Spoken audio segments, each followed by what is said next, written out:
दर्शन पार भी। और वो सत्य देश में जाते हैं, पूरा मतलब रोज हाजिरी देते हैं वहाँ, और वो सबको जानते हैं, उनको कोई नहीं जानता, वो कभी प्रकट होते भी नहीं। और जब से सुनते आए तब से वो आए, और बराबर संभाल करते रहते। ये उन्हीं की तो कृपा है जो प्रगट संतों को भेजा गया। अगर सतपुरुष के दरबार में ये सब चीज़ें पेश न करते तकलीफों की, तो जीवों को तो कभी मौका मिलता ही नहीं घर जाने का, पता ही नहीं लगता कि घर कहाँ है। तो उन्हीं की दया हो गई। तब फिर सतपुरुष ने वहाँ से फिर संतों को भेजा, जाओ प्रगट हो करके और रास्ता इनको बताओ, मदद करो, ले आओ। और गुण तब भी है, उनको कोई नहीं पहचान, क्योंकि वो ये काम तो करते नहीं, और उनको कोई पहचान नहीं सकता। कहीं ऊँट चलाएंगे, कहीं कुछ करेंगे, कहीं कुछ ऐसा, ये सब दिखावटी वो करते रहते हैं, कोई नहीं जानता। और जानते सब, कुछ नहीं छुपा उनसे, क्योंकि रोज दरबार में हाजिरी देते और सबके पास जाते हैं, खुदा के पास भी और रब के पास और अल्लाह के पास, और ऊपर जाएंगे उसके पास लौट के आएंगे, लेकिन उनको नहीं कोई पहचान। इतना ही लोग जानते हैं कि बहुत सीधे हैं बस, इसके अलावा और कुछ। और प्रगट जो संत होते हैं उन्होंने ये काम ये बताते हैं रास्ता और मदद देते हैं। बोलो।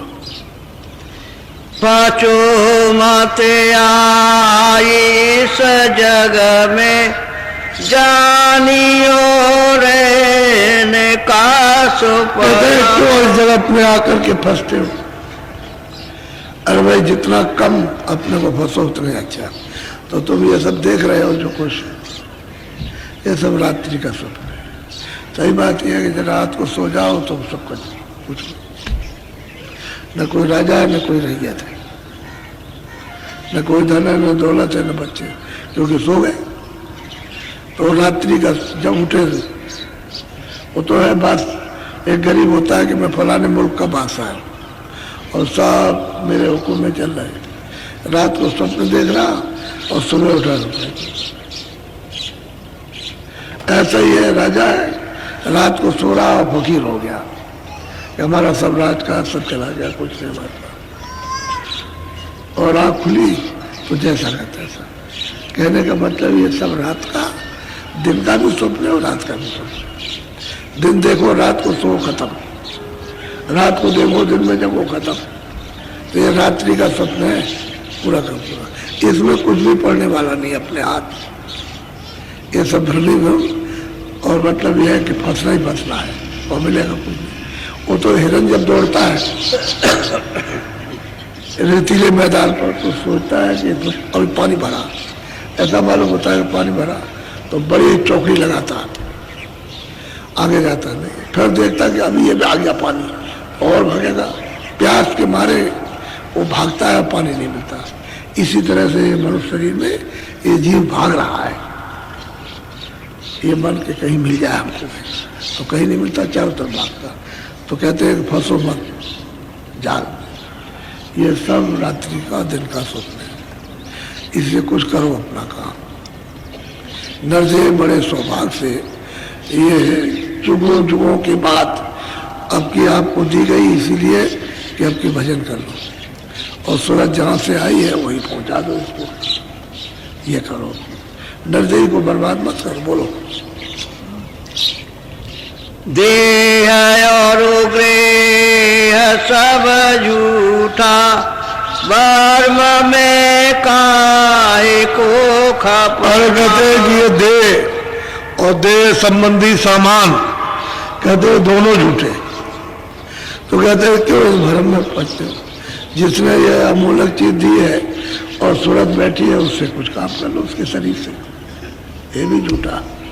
और ये सब जो लगाव रखे हैं, जो आपने ये जो, वो भी झूठा।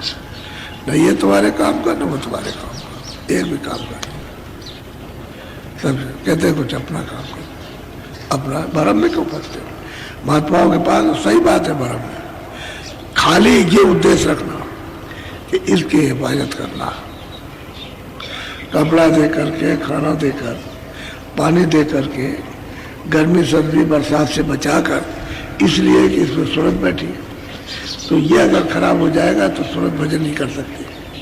इसलिए इसकी मलहम पट्टी करना, इसको निरोगी रखना, तो आप उतना ही इस्तेमाल करो जितनी जरूरत है, ताकि ठीक रहे, रोगी ना होने पाए। और संयम तोड़ दोगे तो रोगी हो जाएगा, और संयम से रहोगे तो स्वस्थ रहेगा, तो वजन बन जाएगा। आपको तो शरीर को निरोगी रखना चाहिए। तो महात्मा कहते हैं कि भाई इतना काम करो कि ये ठीक ठाक रहे, इससे भजन हो जाए।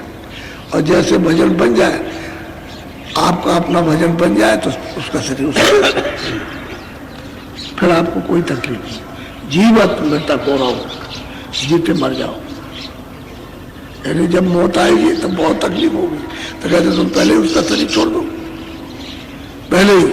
तो सूरत को जब ऊपर चढ़ा दोगे, शब्द के साथ मिलकर के ऊपर चढ़ेगी, तो अपना शरीर छूट जाएगा।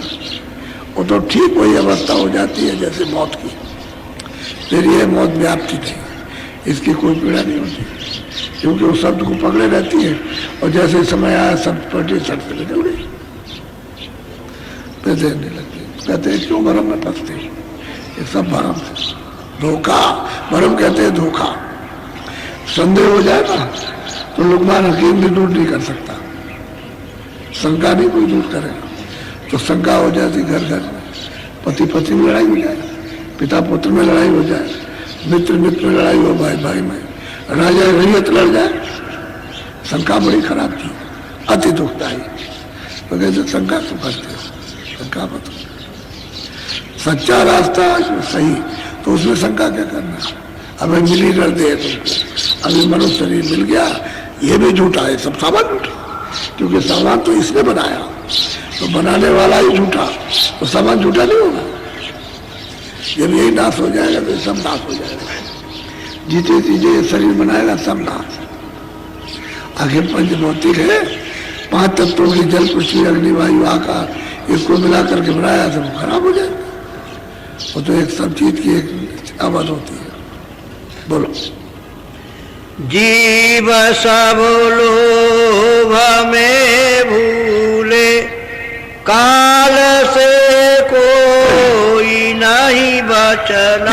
क्या करो जब तक महात्मा न मिले? तो जीव सब लोभ में भूले हुए, मोह में। अब यह है कि वो लोभ और मोह के कारण कर्म करते हो, उसी का तो उन्होंने अधिकार आपको दिया। तभी तो मतलब ये है कि नहीं समझ पाते हो। अगर वो कराता हो, करता होता, तो आप क्यों भोगते? आप खुद अपनी इच्छा से करते हो, ये कर्म बन जाता है अच्छा बुरा, तो फिर आप तो भोगते हो। तो जीव सब लोग में भूले, इसलिए कहाँ से कोई, यानी मौत के जाल से और 4 खानों से, नरकों से कोई बच नहीं सकता। उसको जाना बचेगा कोई नहीं, एक तरफ से चले जा रहे हैं। बोलो। नहीं कोई राह बचने की, जले सब नरक की आगे। कहते कोई रास्ता बचने का नहीं है, वो कहते हैं सब जा करके नरक, वो सीधे माने जाए। जब ऐसे 5 पांडव, जब ये महाभारत हो गया तो उन्होंने रोक दिया, कृष्ण ने रोक दिया कि तुम ठहर जाओ, किसी को मत ले आना, पीछे से आना। तो उनको रोक दिया कि सब जाने वाले थे उसमें, जहां 56 करोड़ यदुवंशी मारे जाने वाले थे वहां सब जाते। उनका ठहर जाओ, फिर उनको पीछे आना, तो उनको रोक दिया। अब वहां गए तो वहां कितनी देर लगती? वहां तो सब सामान सब तैयार, पर जरा सा बस क्या पूछना, घास उखाड़ी और उसने उसको मारा, उसको मारा। कौन मामा चाचा भतीजा कौन देखता? पर पैर से ऐसे चलाया तो गर्दन किसी के हाथ तर कट के 56 करोड़ देखते देखते 60 से खत्म हो गए। तब उन्होंने कहा कि देखो बोलो, 5 पांडव द्रौपदी के साथ सीधे चले जाए वाले में, उनको मनुष्य मारने की हत्या लगी है, सीधे जाए। और बैतरनी नदी है, उसमें एक एक करके डूब कर उसी में गल जाए। तब ये जब उस मैदान में गए तो किसी का धार खून की नदी, ये सब, किसी का कुछ, किसी के हाथ, किसी के पैर, ये सब। तो एक दिन पहले